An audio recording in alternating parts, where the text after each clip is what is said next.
Book of Job, chapter 33. Howbeit, hear, Job, my words, and hearken to my speech. For behold, I have opened my mouth, and my tongue has spoken. My heart shall be found pure by my words, and the understanding of my lips shall meditate purity. The divine Spirit is that which formed me, and the breath of the Almighty that which teaches me. If thou canst, give me an answer. Wait therefore, stand against me, and I will stand against thee. Thou art formed out of the clay, as also I. We have been formed out of the same substance. My fear shall not terrify thee, neither shall my hand be heavy upon thee. But thou hast said in mine ears, I have heard the voice of thy words. Because thou sayest, I am pure, not having sinned. I am blameless, for I have not transgressed. Yet he has discovered a charge against me, and he has reckoned me as an adversary. And he has put my foot in the stocks, and has watched all my ways. For how sayest thou, I am righteous, yet he has not hearkened to me? For he that is above mortals is eternal. But thou sayest, why has he not heard every word of my cause? For when the Lord speaks once, or a second time, sending a dream, or in the meditation of the night, as when a dreadful alarm happens to fall upon men in slumberings on the bed, then opens he the understanding of men. He scares them with such fearful visions. To turn a man from unrighteousness, and he delivers his body from a fall. He spares also his soul from death, and suffers him not to fall in war. And again he chastens him with sickness on his bed, and the multitude of his bones is benumbed. And he shall not be able to take any food, though his soul shall desire meat, until his flesh shall be consumed, and he shall show his bones bare. His soul also draws nigh to death, and his life is in the grave. Though there should be 1,000 messengers of death, not one of them shall wound him. If he should purpose in his heart to turn to the Lord, and declare to man his fault, and show his folly, he will support him, that he should not perish, and will restore his body as fresh plaster upon a wall, and he will fill his bones with marrow, and he will make his flesh tender as that of a babe, and he will restore him among men in his full strength. Then he shall pray to the Lord, and his prayer shall be accepted of him. He shall enter with a cheerful countenance, with a full expression of praise, for he will render to men their due. Even then a man shall blame himself, saying, What kind of things have I done? And he has not punished me according to the full amount of my sins. Deliver my soul, that it may not go to destruction, and my life shall see the light. Behold, all these things the Mighty One works in a threefold manner with a man. And he has delivered my soul from death, that my life may praise him in the light. Hearken, Job, and hear me. Be silent, and I will speak. If thou hast words, answer me. Speak, for I desire thee to be justified. If not, do thou hear me. Be silent, and I will teach thee. Shalom Aleichem, Assalamu Alaikum. Welcome to Job chapter 33. So, Job chapter 33 contains 33 verses, and we're going to skip the first 2 verses, looking at verse 3. It reads here, My heart shall be found pure by my words, versus my words shall be of the uprightness of my heart. So the focus and the Septuagint being his heart and it being pure, versus the words being the focus in the Masoretic, and the words described as coming from an upright heart. It's important to note that Elohim judges the heart, not merely the words, not merely what is said, but more the intent behind the words, the heart behind the statements. And the understanding of my lips shall meditate purity, versus my lips shall utter knowledge clearly.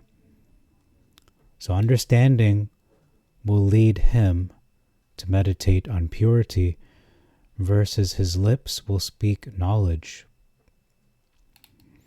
So the focus being purity in the Septuagint versus knowledge in the Masoretic. So purity is the focus of this verse, versus upright words as well as knowledgeable words in the Masoretic. In verse 4, the breath of the Almighty, that which teaches me, versus the breath of Shaddai hath given me life. So Elihu acknowledges that it is Elohim who teaches him wisdom, versus Elihu says the breath of life is from Elohim. That's self-evident. Verse 5, Wait therefore, stand against me, and I will stand against thee, versus set thy words in order before me, stand up. So Elihu seems more confrontational in the Septuagint, stand against me and I against you. Straightforward, versus let us prepare to debate. Verse 6, Thou art formed out of the clay as also I, versus behold, I am according to thy wish in El's stead, so in Elohim's stead. So this verse is very important because I previously presented a video. Let's see if I can show it to you. I presented the following video, 2 things never told or taught about Elihu. And one of those things was that Elihu is potentially an angel. But this verse clearly debunks that. So you can bin that hypothesis. This is strong evidence to suggest or to claim that Elihu is in fact a human being. He's not an angel. Because he says, you are formed out of the clay. And so am I. So he is a human being. He's technically flesh and bone and blood and skin and hair. He's not a spiritual entity, at least in a physical way. The Masoretic actually opens it up to that possibility that he is an intermediary in place of Elohim, because I am in the place, the stead of Elohim. We have been formed out of the same substance. Verse 8 to 9. So Elihu is reminding Job of what he said, like an instant replay. That's in both translations. So that is what is happening there, the narrative. Verse 10, yet he has discovered a charge against me. Verses, behold, he finds occasions against me. So, in other words, in the Septuagint, Elohim has discovered a flaw or an infraction versus opportunities to be adversarial towards Job.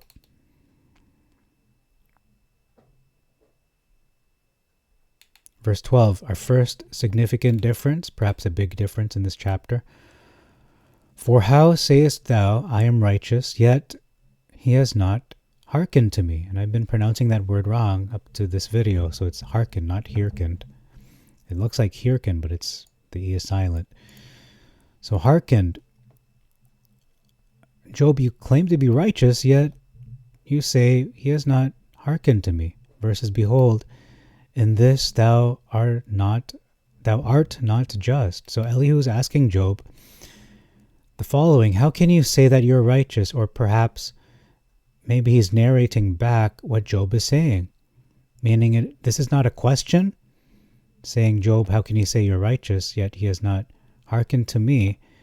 He's basically saying, this is what I observed, Job. You said, I am righteous, yet he has not hearkened to me. So it's a statement, not a question. That's one possibility, or another possibility. Versus Elihu is judging that Job is not just. He's not justified. He's guilty. For he that is above mortals is eternal. Versus, I will answer thee that Elohim is greater than man.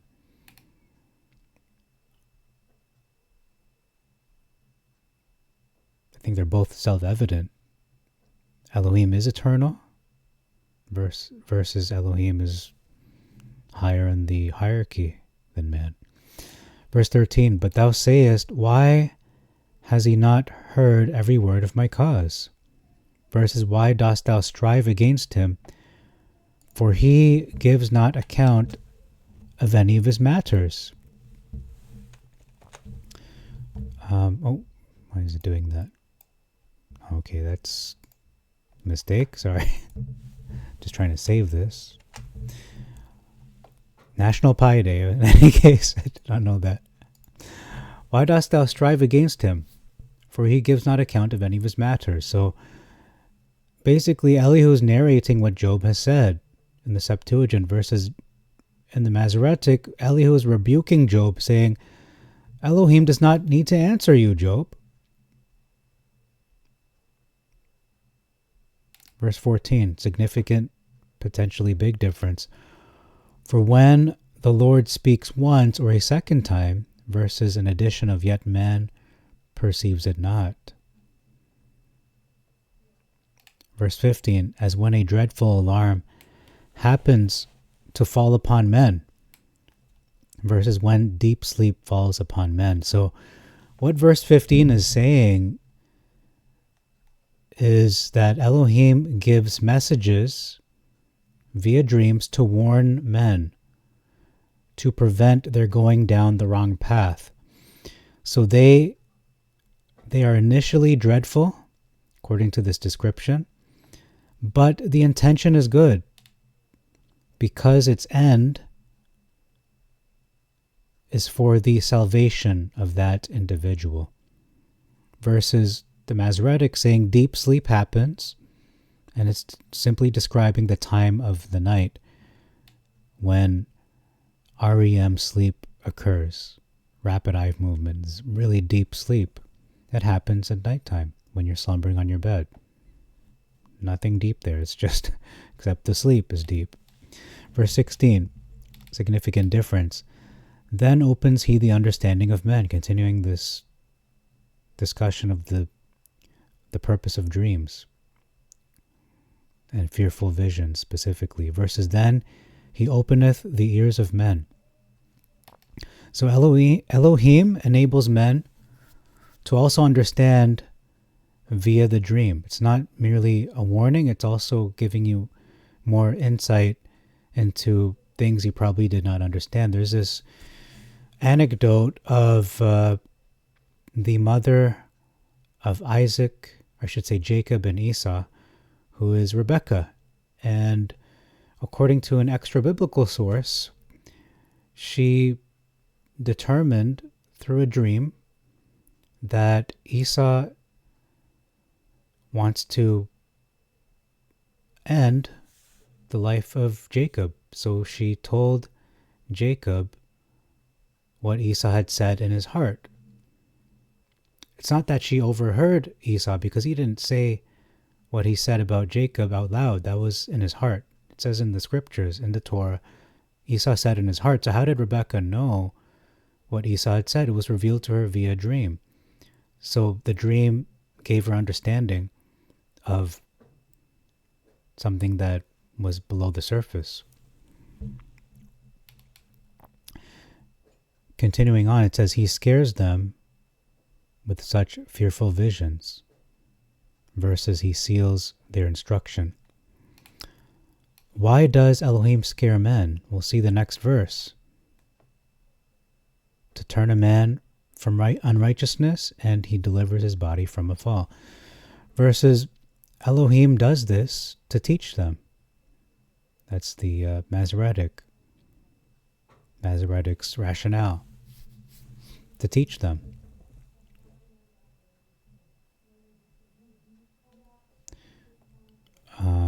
Seals instruction, it's worded. Verse 17, this is a huge difference, potentially a massive difference. Our first one in this chapter reads, to turn a man from unrighteousness, and he delivers his body from a fall, versus that he may withdraw man from his purpose and hide pride from man. So recall Exodus chapter 20, where the people of Israel, they feared the voice of Adonai, but he used that fear to cause them to want to obey him, to repent, to not continue in unrighteousness, but hopefully to turn towards Elohim, and by obeying him would choose life. Elohim also does this to save man's body, as it says, from a fall that's falling into sin, and eventually into self-destruction and death.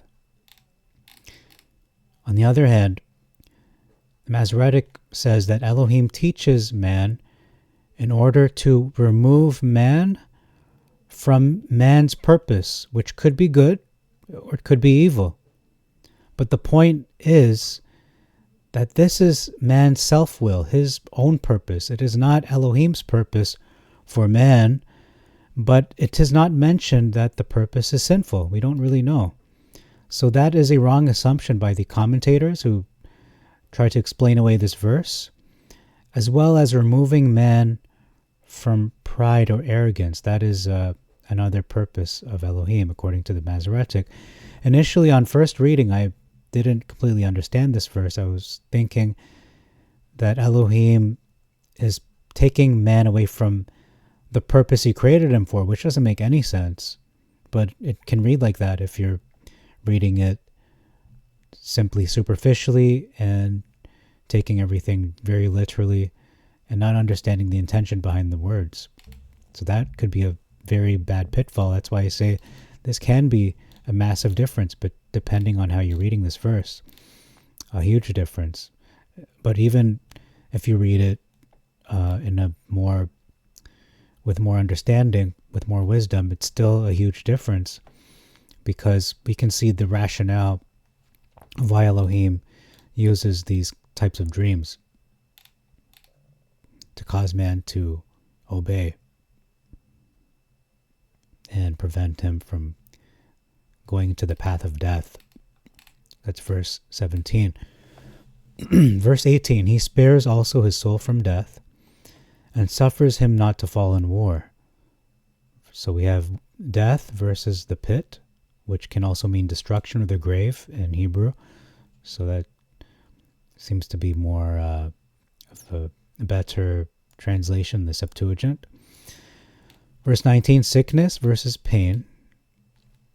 And then we see the word benumbed, which means numb, versus strong pain. So one is feeling pain, the other one's not feeling anything at all.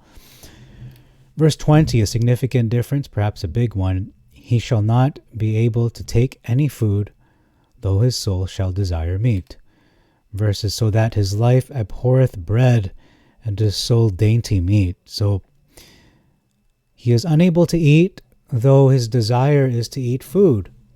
Versus, he hates to eat bread and meat also. Okay, moving ahead, skipping to verse 23. We have a big difference, perhaps a huge difference. Though there should be 1,000 messengers of death, not one of them shall wound him. Versus, if there be a messenger with him, an interpreter, one among 1,000. So this is a conditional statement in the Septuagint. He will not be wounded only if he does the following. If he should purpose in his heart to turn to Adonai and declare to man his fault and show his folly. That's the condition, or those are the conditions. Versus, to show unto man his uprightness. So, I think you can see that different verse, same verse. So this is one of the titles I was considering for this video, but that's no longer the case. But notice it does say 1,000 messengers. What does that mean? It's literally angels.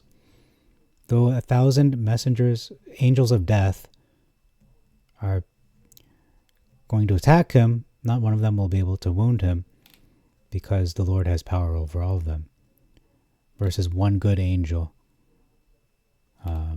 because this angel is showing man his uprightness in the Masoretic.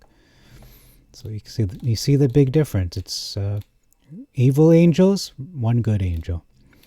Verse 24, Elohim will support him that he should not perish, and will restore his body as fresh plaster upon a wall, and he will fill his bones with marrow. That's a typo. Verses, then he is gracious unto him, and saith, deliver him from going down to the pit. I have found a ransom, which can also be a cover or a bribe. And this, in all honesty, can be interpreted or read as a messianic figure or messianic allusion. Allusion with an A. I found a ransom. So that's interesting. Although I'm not sticking with that script, with that text, that narrative. It's talking about how Elohim will restore this individual's body. Give him like a new lease on life. And he will make his flesh tender as that of a babe. And he will restore him among men in his full strength. Verses, he shall return to the days of his youth. So we see the focus on strength in the Septuagint versus youthfulness in the Masoretic. Verse 26, his prayer shall be accepted of him, versus he will be favorable unto him. He shall enter with a cheerful countenance, with a full expression of praise, versus, and he shall see his face with joy. So the man is joyful, versus he is seeing the face of Elohim. For he will render to men their due, versus he will render unto man his righteousness.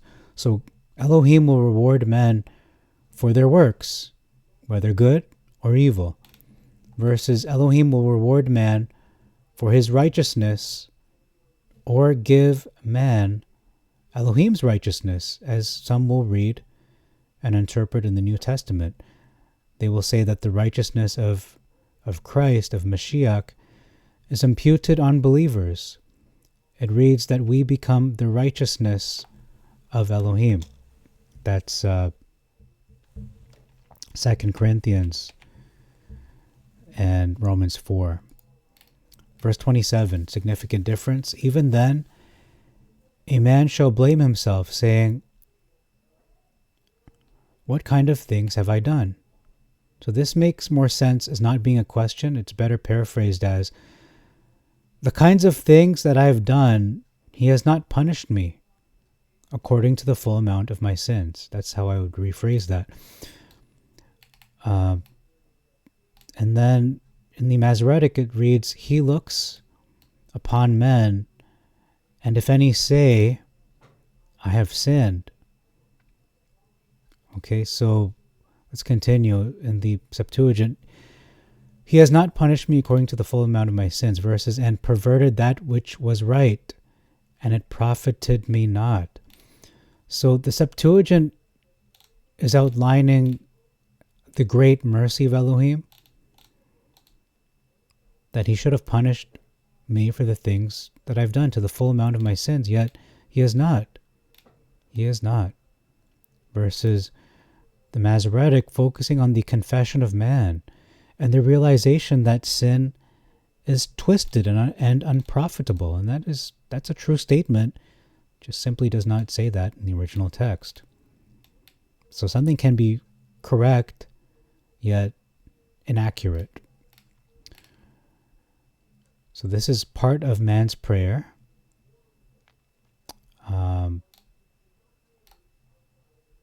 Verse 28, let's read that.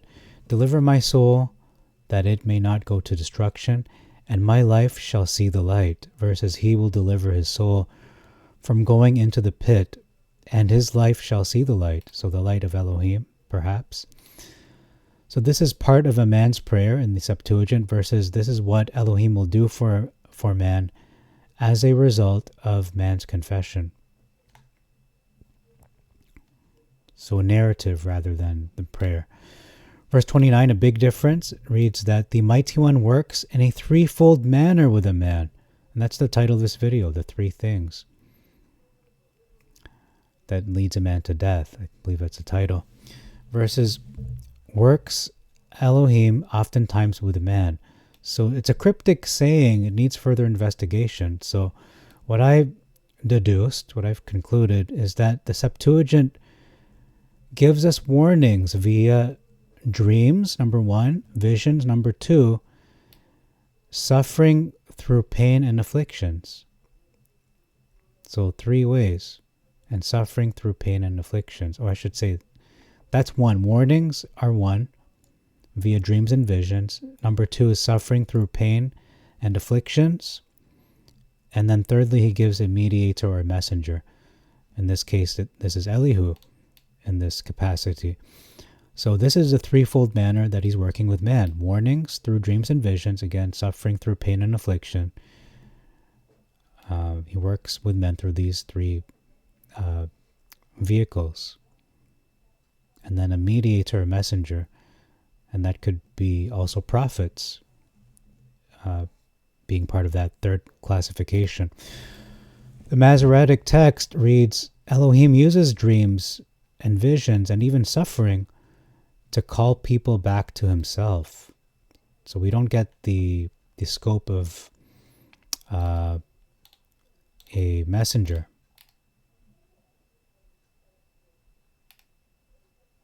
Just says all these things, doesn't talk about a messenger.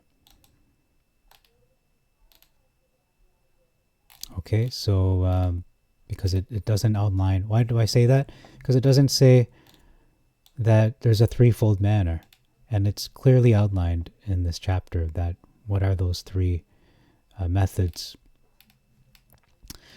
So verse 30, Elihu may be speaking from experience, and Elohim has delivered his own soul from death, that his life may praise Elohim in the light. Perhaps meaning in public, I don't know. In full view, perhaps. Versus the rationale in the Masoretic, it's describing the rationale as to why Elohim works through all these ways to bring back his soul from the pit to be enlightened with the light of the living. Verse 32.